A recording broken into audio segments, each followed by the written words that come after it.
여호와는 광대하시도다. 그 거룩한 하나님 성에서 찬양할지어다.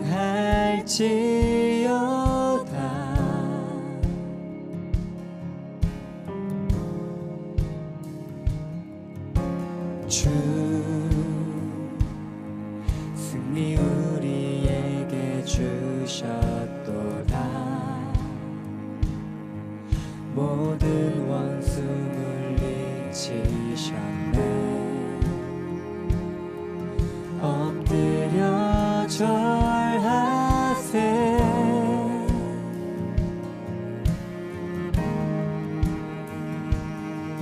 다 주의 크신 이름 높이며 우리에게 행하신 위대한 일 감사하세. 오 주의 신실하신 그 사랑 온 땅과 하늘 위에 계셔 홀로 영원하신 이름.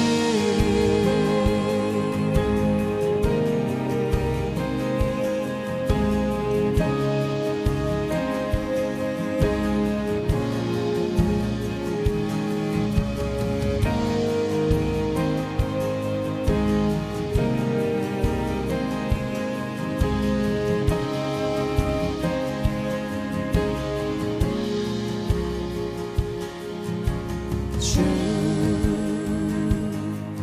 여호와는 광대하시도다.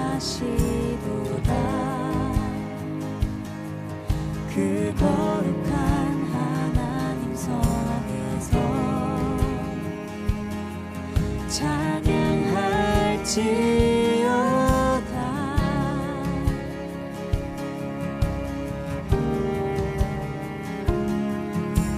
주 승리 우리에게 주셨도다. 모든 원수 물리치셨네. 엎드려 절하세.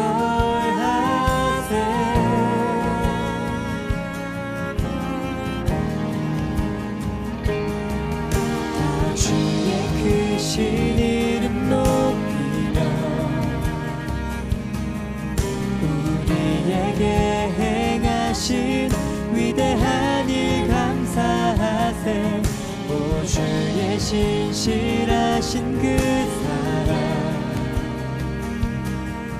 온 땅과 하늘 위에 계셔 홀로 영원하신 이름.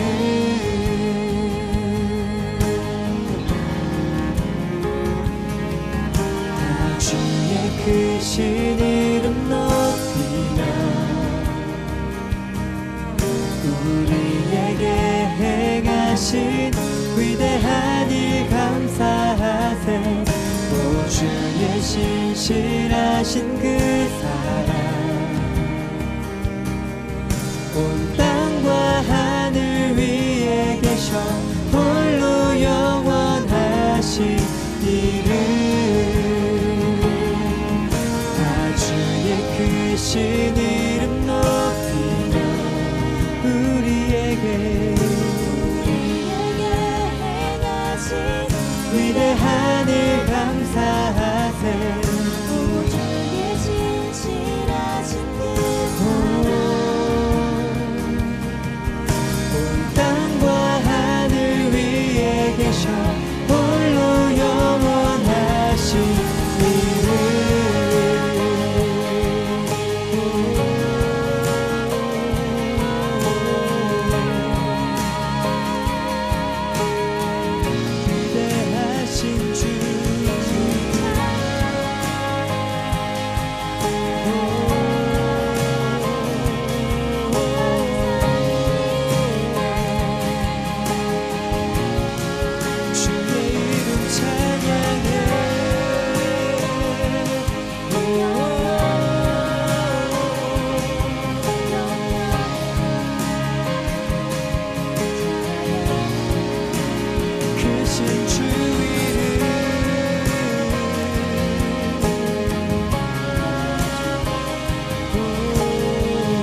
하신 위대한 일 감사하세.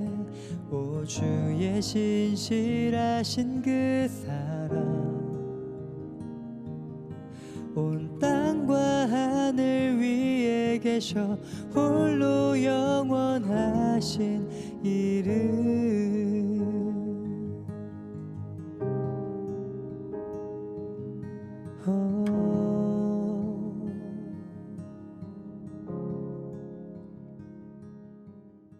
에스더서 9장 29절 말씀 한 절만 읽어봅니다.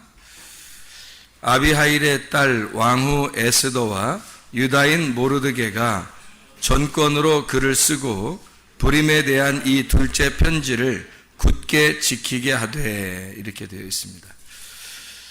아까 우리는 둘째 편지에 대한 이야기를 우리가 많이 못 나눠서, 그래서 같이 둘째 편지에 대한 이야기를 좀 더 나누려고 생각을 하고 있어요. 이 둘째 편지, 그러니까 둘째 편지라는 얘기는 첫째 편지가 있었다는 얘기죠, 그죠? 첫째 편지가 있었다는 얘기. 그래서 둘째 편지가 있다는 얘기죠. 그러니까 첫째 편지와 둘째 편지를 우리가 이제 이렇게 뭘로 이렇게 보겠느냐? 성경에서 우리 한번 여기 8장을 한번 봐야 돼요. 에스더서를 8장을 한번 봐야 돼요. 8장에 5절 말씀 보면 이런 말씀이 있어요. 8장 5절 말씀 보면 이런 말씀이 있어요. 이르되 왕이 만일 즐거워하시며 내가 왕의 목전에 은혜를 입었고 또 왕이 이 일을 좋게 여기시며 나를 좋게 여기 보실진대 조서를 내리사 아각 사람 함무다다의 아들 하만이 왕의 각 지방에 있는 유다인을 진멸하려고 꾀하고 쓴 조서를 철회하소서, 이렇게 나와 있거든요. 그러니까 하만이 쓴 편지가 하나 있었다는 거예요. 그죠? 그 조서가 있었는데 그 조서를 철회했으면 좋겠다. 근데 이게 그냥 쓴 게 아니라 꾀하고 쓴 거래요. 이제 작정하고 하여튼 쓴 거예요. 멸망시키려고 작정하고 쓴 거라는 거예요. 그런가 하면 이제 8절에 한번 봐요. 8절에 너희는 왕의 명의로 유다인에게 조서를 뜻대로 쓰고 왕의 반지로 인을 칠지어다. 왕의 이름을 쓰고 왕의 반지로 인친 조서는 누구든지 철회할 수 없음이니라 하니라, 이렇게 되어 있거든요. 그래서 뜻대로 쓰고 이렇게 되어 있어요. 여기는 또, 그러니까 여기는 뜻대로 쓴다는 말은 뭐예요? 좀 자유를 가지고 쓴다는 얘기가 되겠죠. 그러니까 이렇게 자기 마음대로 쓸 수 있다는 얘기예요. 이게 무슨 의미냐면 하만이 쓴 조서는 작정을 하고 하여튼 죽이려고 쓴 거고요.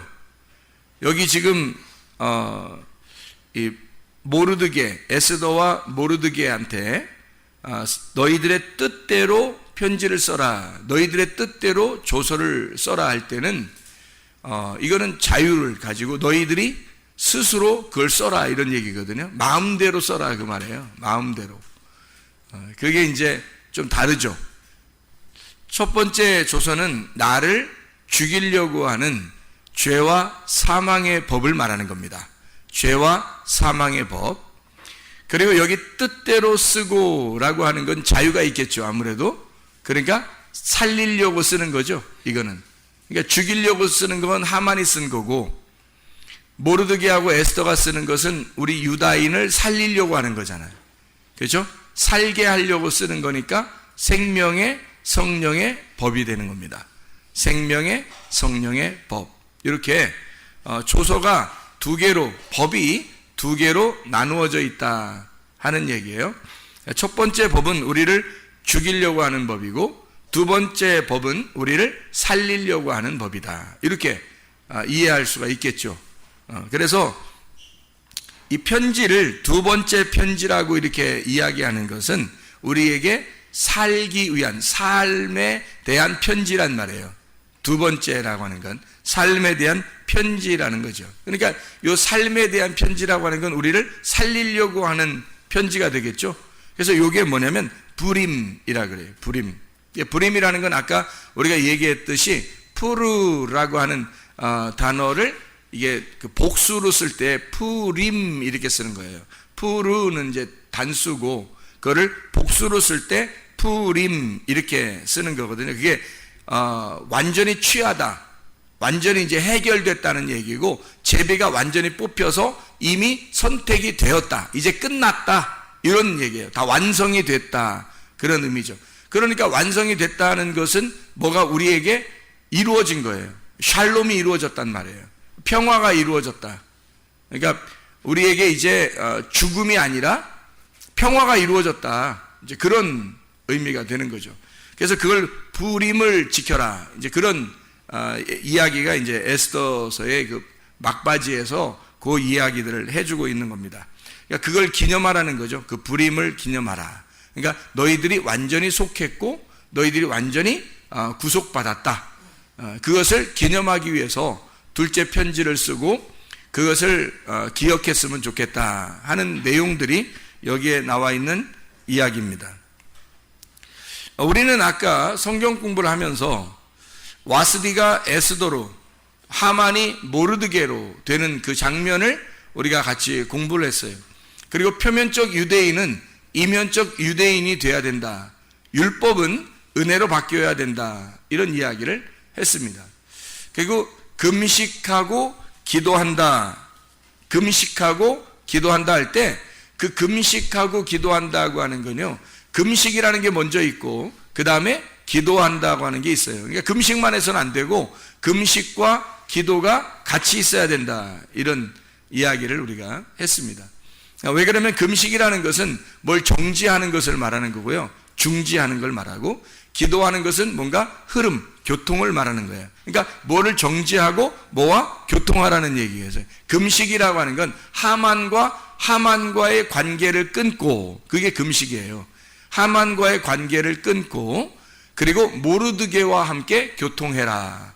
그래서 유다인이 돼야 된다, 이런 말이거든. 그러니까 하만하고 아말렉하고 끊고 그리고 하나님의 백성들과 함께 교통하는 기도, 이렇게 되는 거예요. 금식하고 기도하라, 이런 이야기를 우리가 같이 이야기했어요. 그래서 그걸 예배라 또는 기도라, 기도라고 할 때는 기도와 구제가 또 있어야 된다. 그래서 이 모르드게 같은 경우는 하나님과의 기도가 이렇게 성립이 된 사람이에요. 그래서 그 기도가 성립이 되니까 자기를 통해서 편지를 쓰게 하고, 편지를 통해서 부림을 지켜라, 그렇게 이야기를 하거든요. 그것은 그들에게 샬롬을 주고 싶은 거예요. 평화, 하나님의 평화를, 생명의 성령의 법 안에서 평화를 주고 싶은 거예요. 그게 이제 모르드게, 그걸 전달해 준다라고 하는 걸 구제라고 그러는 거예요.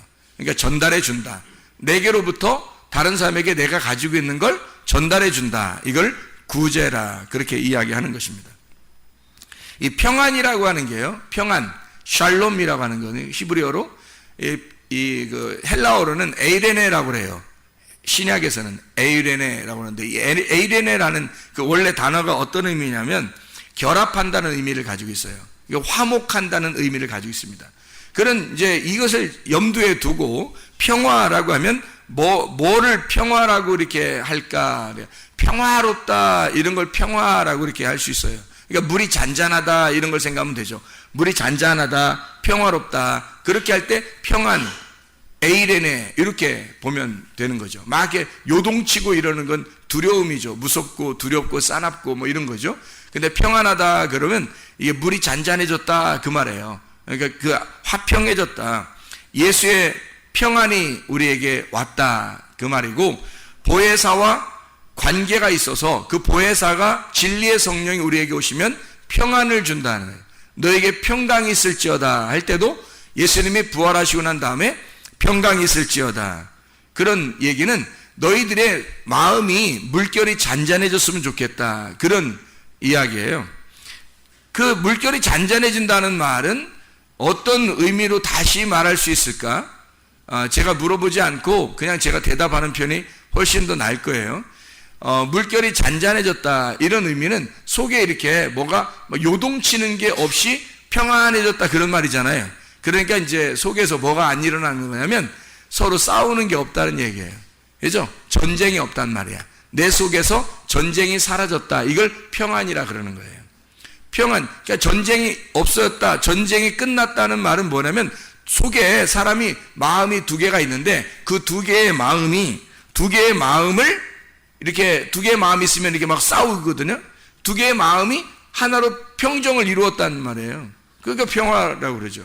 전쟁이 사라진 거죠. 사람의 속의 마음에는 말이 두 개가 있다고 했어요. 나의 말과 하나님의 말. 하나님의 말과 나의 말이 있는데 이 나의 말이 져서 항복을 해버리면 하나님의 말씀만 있게 되겠죠? 그러면 평안하게 되는 거예요. 근데 나의 말이 이겨버리면 하나님은 절대 지지 않거든요. 그래서 계속 싸우는 거예요. 계속 나의 말이 있는 한 우리의 속에는 나의 말과 하나님의 말이 계속 싸우는 거예요. 내가 생각하는 나의 꿈과 하나님의 꿈이 계속 싸우는 거죠. 나의 소원과 하나님의 소원은 계속 싸우는 거예요. 근데 이게 평화롭게 되었다는 말은 무슨 말일까? 이 싸움이 그쳤다. 싸움이 끝났다. 뭘로 끝나야 끝날까요? 하나님 편에서 이겨야 끝나요. 내 편에서 이겨서는 못 끝나요. 죽을 때까지 안 끝나요. 그게 하나님의 편에서 이겨야 그게 끝난다 하는 말입니다. 전쟁이 없는 상태를 물이 잔잔하다, 평화롭다, 그런 하나님과 나의 전쟁이 끝났다, 그런 상태를 평화롭다라고 이야기할 수 있습니다. 다시 말하면 내 믿음으로 사는 게 아니라 그리스도의 믿음이 와서 그리스도의 믿음이 온 상태가 되었다. 나의 믿음의 상태가 아니라 그리스도의 믿음의 상태가 되었다. 그러니까 나의 머리가 아직도 붙어 있는 게 아니라 나의 머리를 잘라내고 그리스도의 머리를 붙여놨다. 머리가 바뀌었다. 그 말이에요. 머리가 바뀌었다. 그러면 평화하죠. 그게 샬롬입니다. 이 샬롬, 머리가 바뀐 상태, 이거를 샬롬. 보혜사가 하나님의 성령, 그 예수의 영이 우리에게 들어오시면, 지금 우리에게 들어오신다. 엘코마이하고 들어오시면 이 성도의 몸이 성령님의 집이 되는 거잖아요. 그러면 성령님은 늘 어떻게 해요? 평안하죠. 성령님은 평안하기 때문에 성령이 완전히 나에게 들어와서 장악하기 전까지는 내가 평안이라는 게 아직 없겠죠. 그러니까 평안이라고 하는 건 첫 번째에 있는 하만이 죽어야 모르드게만 살아있어야 평안이 온다는 말이에요. 모르드게만. 그러니까 하만이 안 죽어서는 늘 모르드게와 하만은 싸우기 때문에 내 속에서 모르드게와 하만이 계속 싸우니까 전쟁이 일어나죠. 평안하지 않습니다. 근데 하만이 죽어요. 그리고 모르드게가 달려야 할 그 자리에 하만이 죽은 거예요. 누가 죽은 거예요? 내가 죽은 거예요. 그리고 모르드게가 살아난 거예요. 그리스도가 살아난 거란 말이에요. 그러면 전쟁이 끝나죠. 평화롭게 되는 것입니다. 이 샬롬이라고 하는 이 화평, 평화라고 하는 단어가 행복한이라는 단어거든요. 평화로운. 아시잖아요, 여러분. 샬롬 그러면 인사할 때도 샬롬 그러잖아요. 평화, 행복한, 안전한, 평화로운. 샬람이라는 데서 왔는데 이 샬람이라는 게 완전하다라는 단어입니다. 완성이 되면 뭐가 일이 끝나잖아요. 일이 회복이 되고 뭐가 온전하게 끝나게 되면 샬람, 완전해진 거예요. 이루어진 거야. 그러니까 평안하죠. 샬롬이 오는 거죠. 일이 안 끝나. 계속해서 내 속에서 일이 안 끝나고 계속 뭐 싸움이 있으면 이게 평안이 오는 게 아니죠. 그래서 속에서 어쨌든 여러분 마음속에 두려움이 아니라 평안, 다시 말하면 이 속에서 뭔가 나를 쉬게 하는 게 와야 된다는 거예요. 나를 쉬게 하는 게. 그게 평안이라는 거예요. 그러니까 주님께서는 우리에게 화평한 자라고 그러죠. 주님이 부활하시고 난 다음에 제자들한테 뭘 첫 번째 줬다고요? 평화하라 그렇게 말하잖아요. 평화라는 말은 내가 너희들과 함께 있겠다는 말이에요. 그죠? 내가 너희들과 함께 있겠다. 그러니까 너희들 무서워하지 마라. 근심하지 마라. 내가 너희들과 함께 있을 테니까 평화해라. 평화를 전해주는 자가 되었단 말이에요. 평화를 전해준. 예수님이 처음에 부활하고 난 다음에 뭐 다른 거 줄 수도 있었는데 평안을 준다. 평안할지어다. 그렇게 말하는 것은 뭔가 예수님이 주는 게 뭐 평안이라는 게 뭔가 큰 의미가 있다는 거죠. 그죠? 그죠? 너희들이 지금 속에서 분쟁이 일어나고 뭔가 네가 아직 살아있는 거, 그러면 너가 죽어버리면 평안이 들어갈 거야. 싸움이 끝날 거야. 전쟁이 끝날 거야. 너 평안해야 돼. 그래야 하나님의 사람이고, 그게 천국 백성이라는 거예요. 그러니까 평안해야 돼. 그게 굉장히 중요한 거예요. 기도하다가도 여러분 안에 평안이 안 오잖아요. 그러면 좀 기도를 좀 뭐 방향을 바꾸든지, 어쨌든 우리는 좀 하나님의 뜻대로 기도해야 되겠죠. 근데 평안하고 뭔가 하나님의 뜻에 합당한 것 같고 하나님의 뜻에 맞는 것 같아요, 이 기도가. 그러면 마음이 평안하겠죠. 하나님께서 원하시는 것이 될 거니까. 그러니까 하나님의 마음과 하나가 되면 마음이 평안하게 된다는 거죠. 평안이 우리에게 꼭 있어야 된다는 거예요. 다른 것도 중요하지만 주님께서 우리에게 평안을 전달해 주는 자, 화평케 하는 자, 화목을 만들어내는 자, 중간에서 하나님과 우리 사이를 연결시켜 주는 자. 마태복음 5장 9절의 말씀, 화평케 하는 자, 에이레노 포이오스라는 단어인데요. 이 에이레네라는 단어, 결합한다, 평안이라는 말하고, 번영, 안식한다, 그 말하고요. 포이에오라는 완수하다, 만들다, 실행하다, 그렇게 된다, 그 말이에요. 그러면 다시 말하면 무슨 말이에요? 평화가 결합이 되었다라는 말이에요. 결합이 된다, 결합이 된 자라는 말이죠. 그러니까 하나가 된 자, 평안한 자, 화평케 하는 자라고 하는 건 하나를 만드는 자, 무슨 존재가 된 자, 평안이라는 존재가 된 자라는 말이에요. 한마디로 말하면 솔로몬이 되었다, 이 말이에요. 솔로몬이 되었다. 다윗은 늘 전쟁했죠. 그래서 십자가 예수라고 그래요. 그러니까 성전을 세울 수가 없습니다. 다윗의 아들 솔로몬은 이름 자체가 솔로몬이에요. 존재가 솔로몬이라는 거죠. 그러니까 솔로몬 때에서는 하나님의 집이 세워지는 겁니다. 우리의 마음이 하나님의 성령이 들어와야 내 집이 하나님의 집이 되는 거거든요. 근데 하나님의 성령이 안 들어오면 이게 평안하지 않아요. 하나님의 집이 될 수가 없단 말이죠.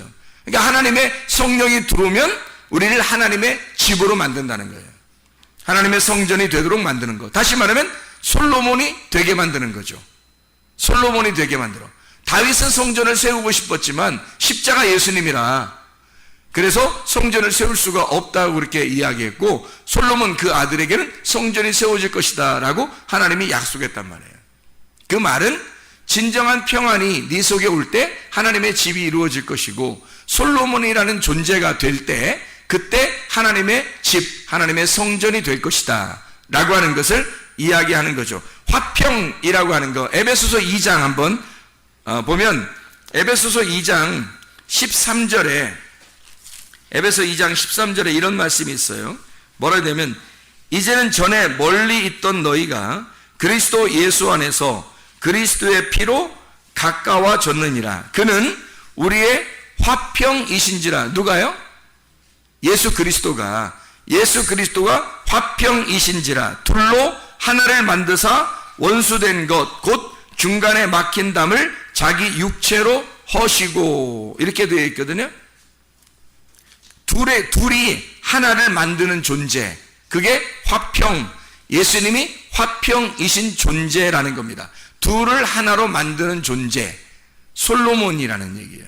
솔로몬, 화평, 예수님이 솔로몬이다, 화평이다, 평안이다. 둘이 하나를 만든다. 그래서 둘이 함께 하나님 안에서 보조를 맞춰 가도록 만든다 하는 얘기예요. 마치 이게 소가 두 마리가 있는데 한 마리 소가 어미소예요. 한 마리 소는 아기소고, 그래서 어미소와 아기소가 함께 멍에를 같이 매서 어미소가 가는가, 아기소가 먼저 가는 게 아니라 어미소가 가면 아기소는 그냥 끌려가는 거지. 이렇게 끌려간다는 게 뭐 질질 끌려간다는 뜻이 아니라 함께 묶어있기 때문에 어미소가 가면 같이 이렇게 따라가는 거예요, 쉽게. 그러니까 우리는 아기소와 같은 거고, 하나님은 어미소, 주님은 어미소와 같은 거라 같이 둘이 하나가 돼서 하나님께서 가실 때 우리가 함께 그냥 따라가는 거예요. 그게 아기소. 그 대신에 어미소는 우리에게 책임을 가지고 있죠. 책임을 가지고 우리를 끌고 갈 것이고, 아기소는 사명 가지고 끌려가는 그 고통이 어느 정도 있다는 얘기죠.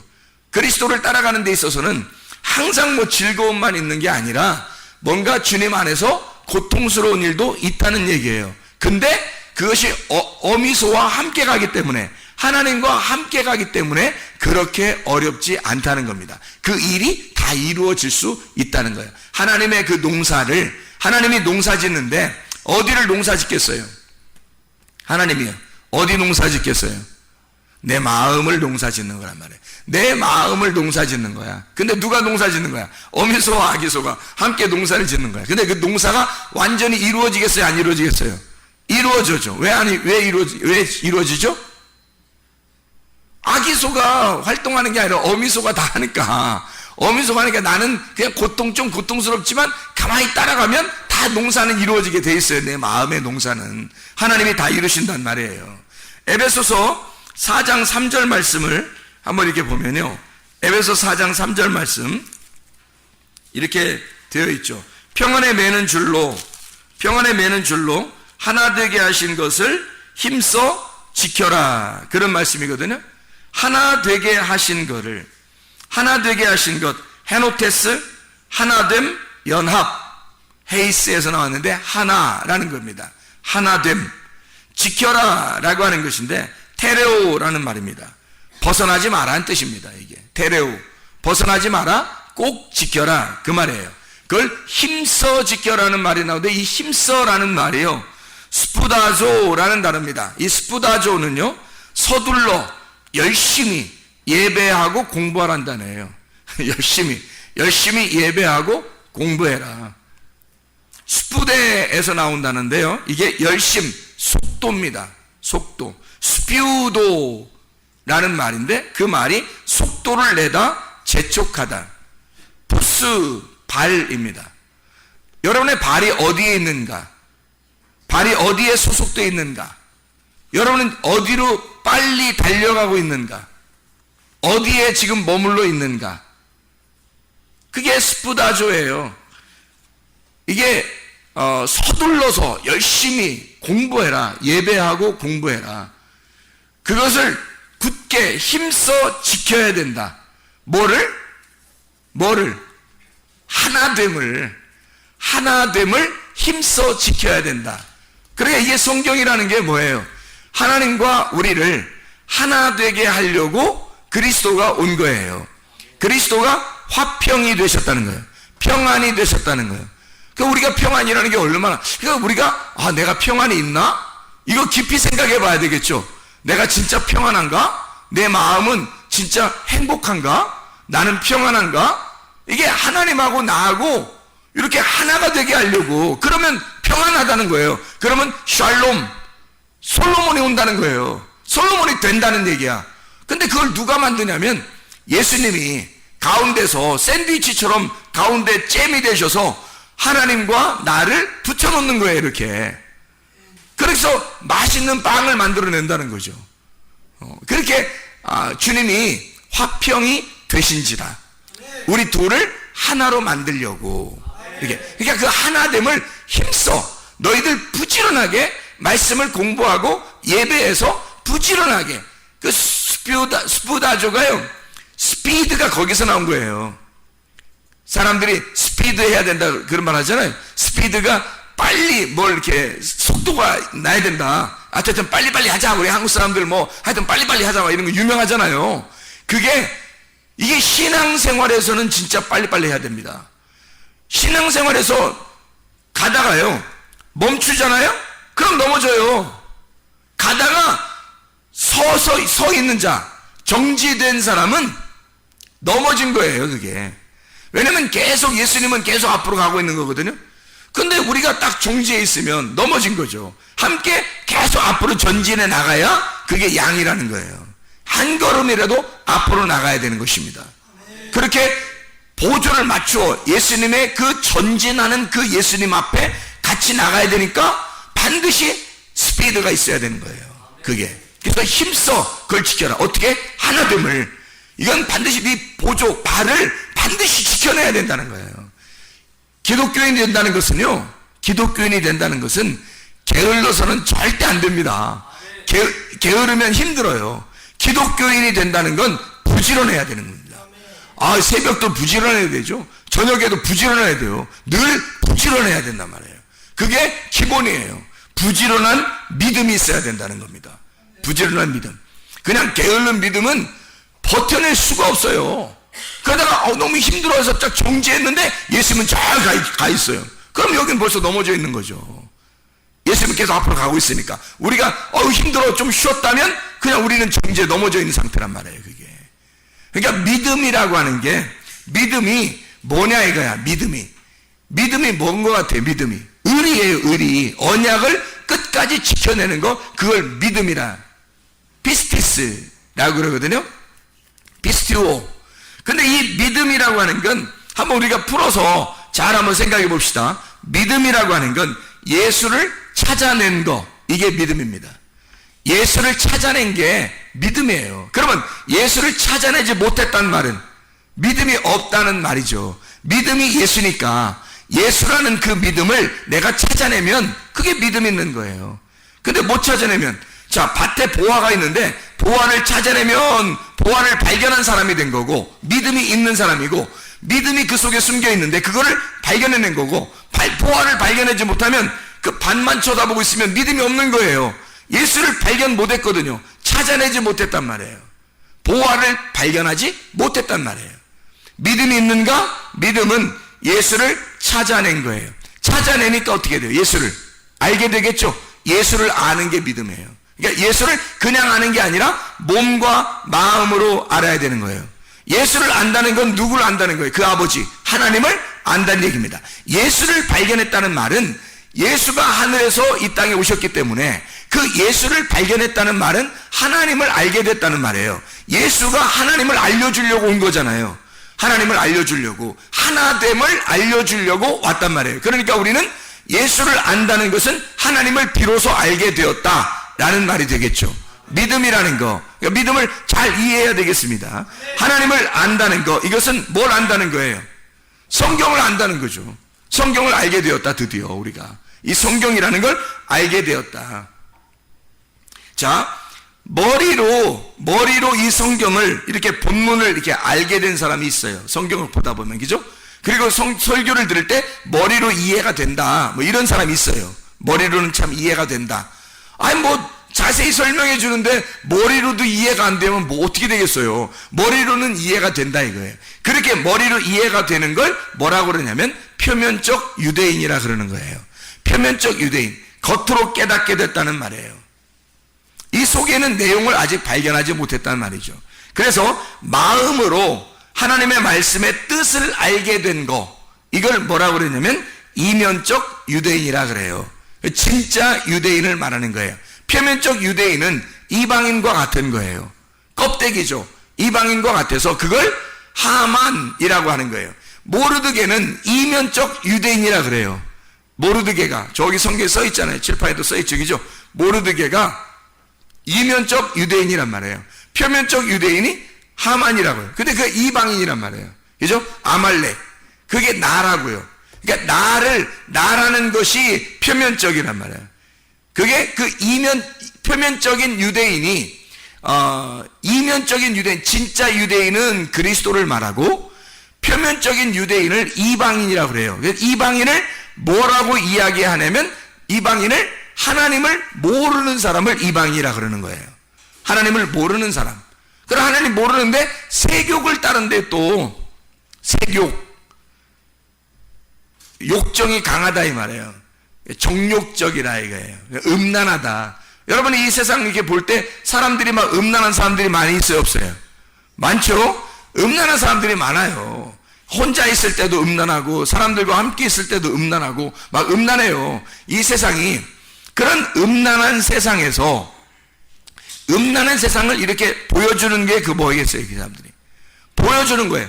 이방인이 뭐라는 걸 보여주는 거예요. 그 사람들이 표면적 유대인이 뭐다라고 하는 걸 보여주는 거거든요. 그게 그 음란 세욕이 뭐냐면요, 세욕, 제사를 열심히 드린다는 뜻이에요. 제사를 열심히 드린다는 단어입니다. 그 다시 말하면 열심히 예배한다, 그런 의미예요. 그게 이방인이라는 겁니다. 표면적 유대인이요. 표면적 유대인들은 열심히 하나님 앞에 예배하는 자들. 근데 하나님은 우리에게 뭘 하고 싶냐면, 하나님은 우리에게 너는 가만히 있어. 내가 하나님 됨을 알지어다. 내가 하나님이라는 걸 좀 알았으면 좋겠다. 너 믿음으로 천국 오는 거야. 너 믿음만 가지고 있으면 돼. 내가 너를 예배할게. 내가 너를 섬겨줄게. 너는 하나님 나를 잘 깨달아 알았으면 좋겠어. 내가 너를 섬겨. 이렇게 하나님이 우리에게 그런 말씀하시는 거예요. 그러니까 하나님이 우리를 섬겨주는 사람은 유대인이라 그러는 거고요. 그게 모르드게입니다. 하나님이 일을 해주신 거죠. 모르드게한테. 하만은 자기가 열심히 노력해서 하여튼 최고가 되려고 노력하는 사람이에요. 하만이라는 사람. 그게 표면적 유대인이에요. 이방인 같은 자들이죠. 그런 사람들은 열심히 하나님 앞에 막 섬기려고 했던 사람. 이런 사람들이요. 그런 사람들은 멸망하게 됩니다. 이방인은 멸망하고 유대인이 구원받는 거니까. 그러니까 이면적 유대인이 진짜 유대인이다. 이런 얘기를 하는 거고요. 유대인이나 이방인이나 모두 다 뭐라고? 마음의 할례를 받아야 구원을 받는 거다. 그 마음에 믿음이 있어야 구원받는 거지 라고 로마서 3장에 설명하고 있는 거예요. 그래서 로마서 2장과 3장을 잘 읽어보면 유대인과 이방인에 대한 이야기가 자세하게 표면적 유대인과 이면적 유대인, 그리고 유대인이든 이방인이든 상관없이 하나님은 마음의 할례를 받는 믿음으로 말미암아 구원받게 만들었다. 이렇게 설명을 잘 해주고 있습니다. 머리로 본문만 아는 사람들, 예를 들어 포도나무와 가지를 성경에서 이야기하죠. 예수님은 포도나무요, 우리 너희는 가지다 할 때 예수님을 포도나무요. 그러면 뭘 깨달아야 돼요? 마음으로, 내용으로 아는 사람은요, 포도나무가 성경에 나오면 뭐라고 나와야 돼요? 예수님 알아야 되겠죠. 가지, 그러면 성령, 나를 의미하는 그런 의미를 설명하게 되겠죠. 그걸 그냥 가지, 포도나무가 가지 있구나, 농사 짓는구나, 뭐 이렇게 보면 안 된다는 거예요, 성경이. 그럼 이해가 안 되는 거죠. 먼저 온 자는 절도며 강도요, 나는 선한 목자다. 요한복음 10장에 나와 있죠. 그러면 그 먼저 온 자가 절도며 강도요, 나는 선한 목자다. 그런 말은 뭘 설명하려고 했던 거겠어요? 뭐를 설명하려고? 먼저 온 자, 율법을 의미하는 거죠. 먼저 온 자, 율법이 너를 강도질한다는 거예요. 그래서 너를 죽여, 반을 죽여서 네가 누군지를 깨닫게 하는 거예요. 그리고 두 번째 온 선한 목자가 은혜와 진리가 되신 예수님을 설명하는 거죠. 그렇죠? 그러면 구약의 출애굽할 때 그 만나는 뭐예요? 출애굽 만나를 지금도 내려주면 먹고 싶다, 이런 얘기하면 안 되는 거죠. 왜냐하면 그 성경을 통해서 뭐를 설명하는 거니까? 생명의 떡 예수님, 하늘에서 내려온 예수를 설명하는 거란 말이에요, 성경은. 그러니까 구약 성경이든 신약 성경이든 뭐를 설명하려고 하는 것이었냐면 하나님의 영을 설명하는 거예요. 영이라는 것은 보여요, 안 보여요? 안 보이는 거예요. 자, 영이라고 하는 걸 정의를 내려봐요. 뭐라고 하려나? 영이라면 뭐라고 얘기하겠어요? 여러분 같으면 영은 뭐다? 영은 빵이다? 아니, 영은 뭐다? 영이다? 영은 뼈와 살이 없는 걸 영이라 그래요. 뼈와 살이 없는 걸. 뼈와 살이 없는 영, 뭐겠어요? 말씀. 요한복음 1장 1절에 태초에 말씀이 계시니라. 그게 뼈와 살이 없어요. 그래서 요한복음 1장 14절에 말씀이 육신이 돼서 왔어. 이 육신은 뭐예요? 뼈와 살이 있는 거지. 그래서 말씀이 뼈와 살을 입고 오는 거, 말씀이신 하나님이 뼈와 살을 입으시고 오면 예수님이란 말이에요. 그러니까 말씀과 뼈와 살이 하나가 되잖아요. 그럼 화목하단 말이에요, 이게. 그걸 뼈와 살이 구원받았다 그러는 거야. 그럼 뼈와 살이 누구야? 나지. 나. 뼈와 살은 나고. 그러니까 아담이 하와가 만들어졌을 때 뭐라고 고백해요? 나의 뼈 중에 뼈요, 살 중에 살이로다. 하와를 그렇게 소개한단 말이에요. 그 말은 아담에게서 나온 뼈와 살, 이렇게 얘기하잖아요. 뼈와 살은 나란 말이에요. 하나님에게서 나왔지만 하나님과 분리가 된 나, 이 뼈와 살에 말씀이신 분이 오게 되잖아요. 그러면 하나가 됐죠. 그러면 이 뼈와 살은 원래 떨어져 있으면 죄인인데 말씀이 들어오니까 거듭난 사람이 되는 거예요. 뼈와 살이 부활했다, 그렇게 말씀하는 겁니다. 말씀이라는 영이 육신으로 오셔 말씀이 나에게 오시면 내가 죽고 말씀이 살아있는, 진짜가 내 속에 있는 게 진짜가 말씀이 되는, 하나님의 영이 되는 구원받은 자가 된다는 얘기예요. 영의 사람이 된다. 하늘의 사람이 된다. 땅에 있는 내가 하늘의 말씀을 받게 되면 그러면 다시 부활하게 된다는 것을 의미하는 거죠. 그러니까 우리는 원래 죽은 자예요. 사망한 자. 그 말은 뭐 지금 진짜 뭐 땅속에 이렇게 들어가 있다 이런 의미가 아니라 하나님하고 떨어져 있는 자라는 말이에요. 그럼 부활이라는 것을 뭐라고 정해야 하겠어요? 부활 그러면 뭐라고? 다시 사는 거를 부활이라 그러는 거예요. 그냥 살아있는 걸 부활이라고 하는 거 아닙니다. 그냥 살아있는 거는 생명이죠. 근데 부활이라 그럴 때는 죽어있는 게 다시 살아날 때 부활이라 그러는 거예요. 부활이라는 뜻이 그렇죠? 다시 살아나. 그 말은 뭐가 된다는 거예요? 뼈와 살인 내가, 흙덩어리인 내가, 육신인 내가 뭐가 된다는 말? 말씀이 된다는 말. 그러니까 이게 그대로 존재하고 있으면 안 되잖아요. 말씀이 돼야 되는 거지. 그러니까 내가 그리스도, 예수 그리스도가 되는 거, 이걸 부활이라 그러는 거지. 그냥 내가 나야, 나는 나야 그러면 부활한 게 아니죠. 원래 너는 너야. 원래 너는 그냥 너라는 존재야. 이 땅에서. 그건 부활이 아니지. 너는 너. 근데 네가 그리스도, 예수 그리스도가 되는 거, 이걸 부활이라 그러는 거죠. 자, 무슨 말인지 알겠죠? 그러니까 내가 하나님의 형상으로 지어져 가는 거를 부활이라 그렇게 말하는 것입니다. 그냥 내 존재를 내 존재로 살아있는 거, 이걸 부활이라고 하지 않아요. 우리가 부활이라 그러면 하나님의 형상으로 만들어져, 지어져 가는, 만들어져 재창조되어 가는 거를 부활이라 그렇게 말하는 거고요. 하나님이 창세기 1장 1절에 하나님이 하늘과 땅을 창조하셨다. 창세기 1장 2절부터 계속 창조해 나가잖아요. 재창조입니다. 이렇게 재창조한다는 것은 뭐예요? 창세기 1장 2절에 어두웠기 때문입니다. 밤이 되었기 때문에, 너희가 죄 가운데 있기 때문에 그걸 다시 재창조해서 다시 창조해낸다는 거를 만들어내는 거예요. 그게 뭐냐면 부활시키는 거예요.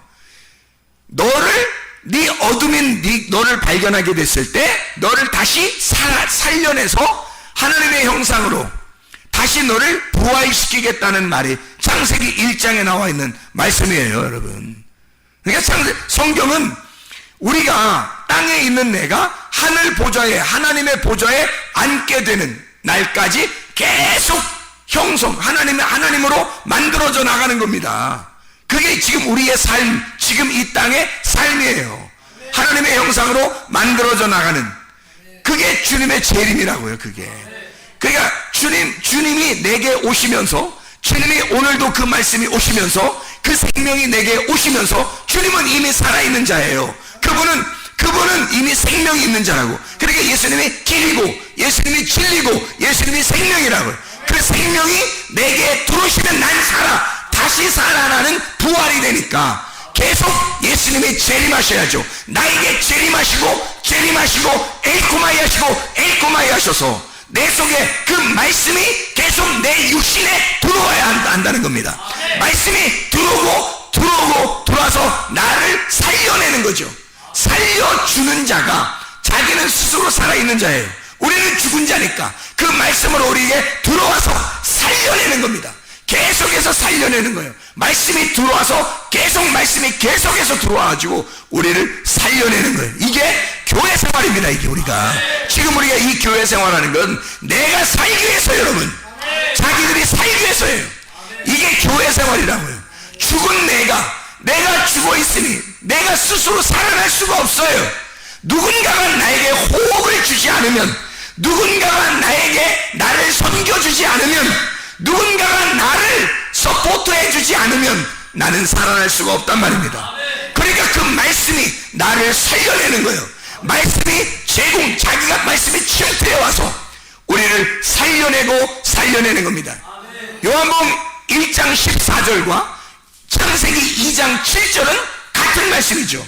창세기 2장 7절은 흙덩어리에다가 하나님의 생기가 들어갔다는 말이 나오고, 요한복음 1장 14절은 말씀이 육신으로 오셨다는 말이 나오잖아요. 이게 똑같은 말씀이에요. 하나님의 말씀이 내 속에 들어와야 한다. 죽은 나에게 하나님 말씀이 들어와서 나를 살려내는 것이다, 이 말입니다. 그러니까 내가 이방인의 세욕적인 그 삶을 그대로 유지하는 게 아니라 거기에서부터 나는 탈출을 시도해야 된다고요. 거기서 탈출해야 부활할 수 있단 말입니다. 우리가 여전히 나의 삶, 이방인의 삶, 세욕적인 그 삶을 그대로 따라가서는 안 된다는 거죠. 열심히 나는 섬긴다고 하나님을 섬긴다고 해보지만 그런 노력이나 율법을 통해서는 구원받을 수가 없어요. 하나님이 나를 섬겨주셔야 하고 하나님이 나를 찾아오셔야 합니다. 그게 뭐냐면 말씀이에요.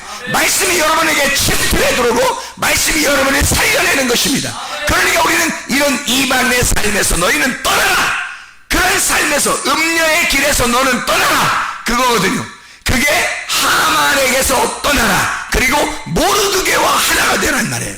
그러면 모르드게가 너에게 편지를 줄 것이다.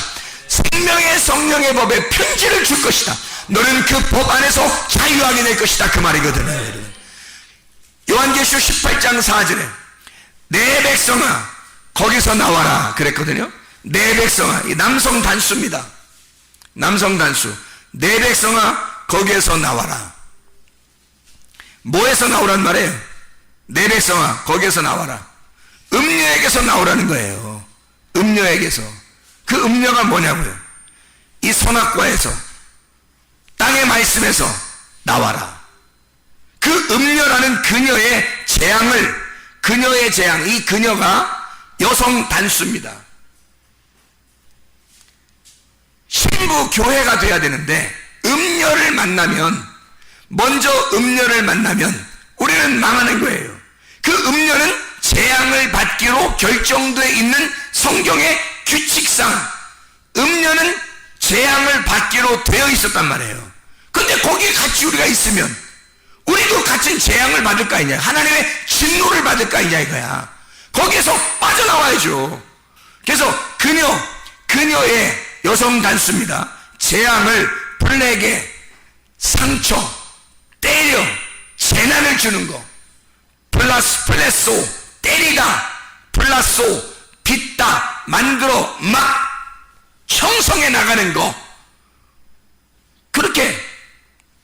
그런 거를 받지 마라.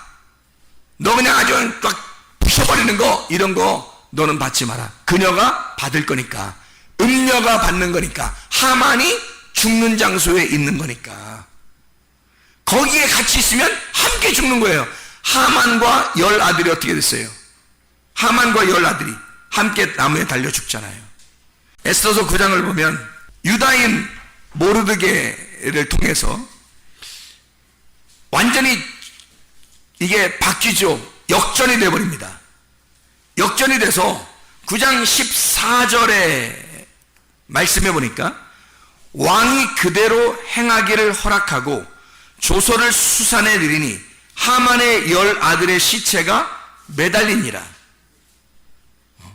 자, 25절 에스더가 왕 앞에 나아감으로 말미암아 왕이 조서를 내려 하만이 유다인을 해하려던 악한 꾀를 그의 머리에 돌려보내어 하만과 그의 여러 아들을 나무에 달게 하였으므로 그걸 불임이라 그렇게 불렀단 말이에요.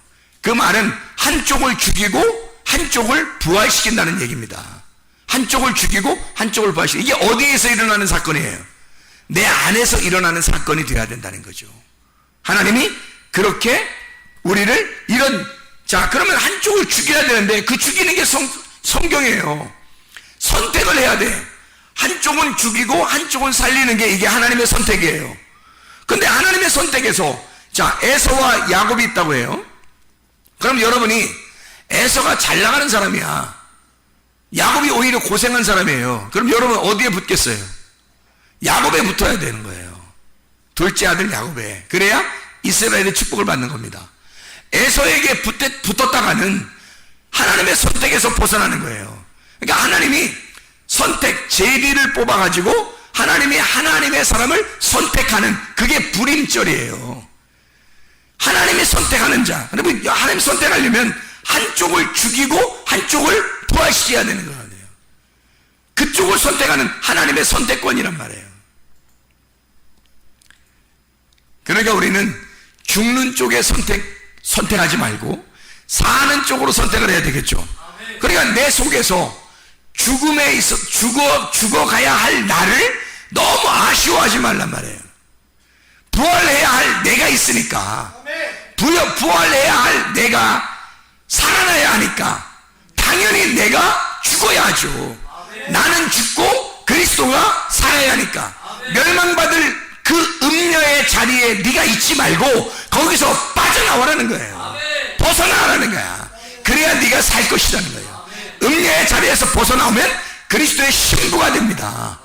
교회를 사랑한다고 하는 게요, 여러분, 굉장히 중요해요. 이 마지막 때는 교회가 되지 않으면 나 혼자 믿겠다는 얘기가 되는데, 나 혼자 예수 믿는다고, 나 혼자 예수 믿을게요, 나 믿어요, 예수는 잘 믿어요 라고 아무리 주장해도 그 사람은 예수 믿는 게 아니에요. 그 사람은 하나님을 제대로 아는 게 아닙니다. 그리스도를 제대로 알지 못했어요. 그게 교회를 몰랐단 말입니다. 왜? 나 홀로 그리스도인이 될 수가 없어요. 교회 성경은 내가 예수를 믿었다? 그럼 반드시 교회로 모이게 되어 있습니다. 이게 그리스도의 몸이기 때문에 그런 거예요. 진짜 믿음을 가진 자는 그리스도를 알게 됩니다. 그리스도를 아는 것이 믿음이에요. 그리스도를 알았다면 교회를 알았을 것이고, 교회가 그리스도의 몸이라고 하는 그리스도의 비밀이라는 걸 깨달았을 거란 말이에요. 그러면 교회에 모이는 것이 철저한 거죠. 그래야 나를 죽이지 못하면, 내가 믿음이 아무리 있다고 해도 나라는 사람을 죽이지 못하면 그리스도의 몸에 섞이질 못하는 거예요. 가루가 안 된 거지.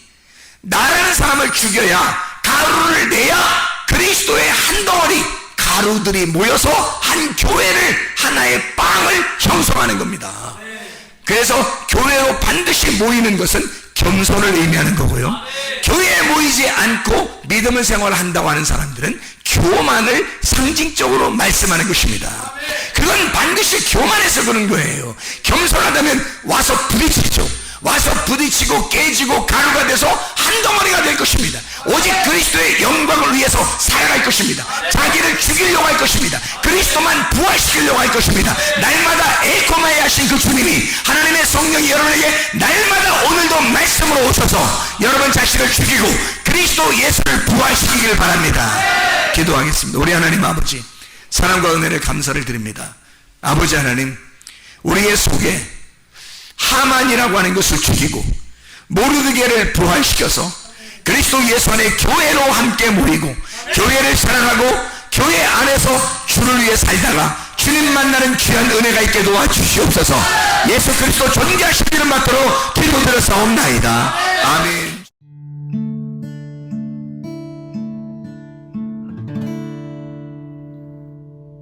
내 속에 내가 너무도 많아서 당신을 쉴 곳 없네. 내 속에 헛된 바램들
당신